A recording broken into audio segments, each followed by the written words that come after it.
una nuova società che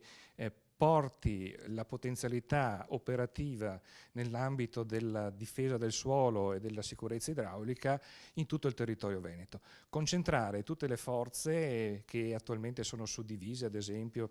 nella difesa del suolo, settore regionale, nei geni civili, nei servizi forestali, in un'unica struttura societaria che permetta di essere operativa in tutto il territorio veneto. Una iniziativa che è nata proprio dalla riorganizzazione strutturale, che parte non su una divisione provinciale ma sulla base di bacini idraulici del Piave, del